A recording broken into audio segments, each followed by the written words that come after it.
start here. And this is the way we start every single one of our town halls. I'm trying to remember when our first ones were, early June, I want to say. Late June? Yeah. Okay. It all runs together. It all runs together. It gets tough to keep track when you actually do town halls, because this is about my 750th.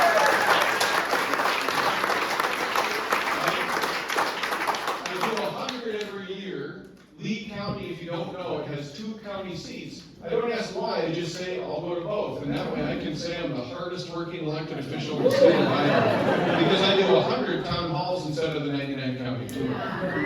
But I want to go back to where I was going to start.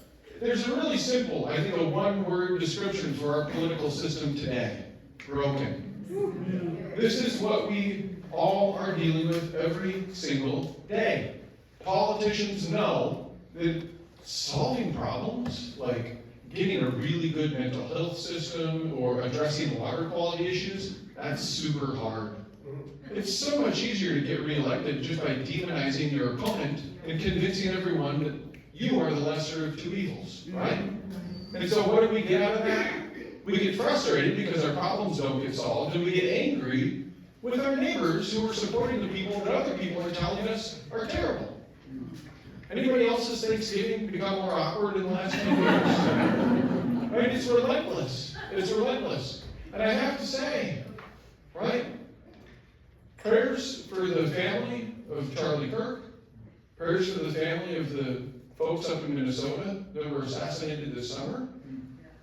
These are the things that result from a broken political system. When people do not feel like the political system is responsive to their needs, when they do not feel that elected officials actually care what they have to say, when they don't feel the elected officials will actually listen to them, too many people are willing to do things like that. We have to reform our system so that it actually centers people and listens to people and solves the problems that we need to work together to solve. Period. If we do that, we can find our way to a better place. But let me be plain about this. I'm just going to put it this way to be very clear. This is not a single party problem. The Democratic and the Republican parties don't solve enough of our problems to have a monopoly on our choices at the ballot box.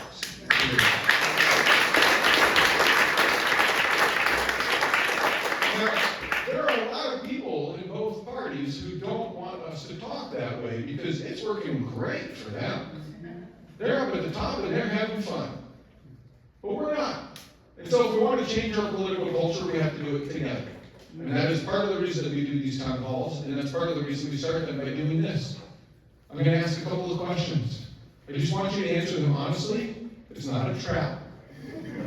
But if you raise your hand, we're going to clap for you. Raise your hand if you're a registered Republican voter here tonight. All right? Thank you for being here. Thank you all for being here.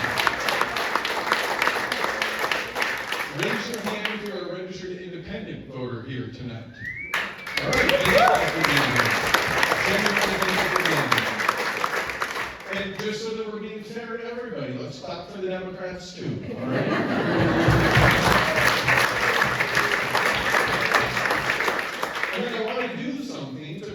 Democrats, independents, and Republicans can work together to make something wonderful.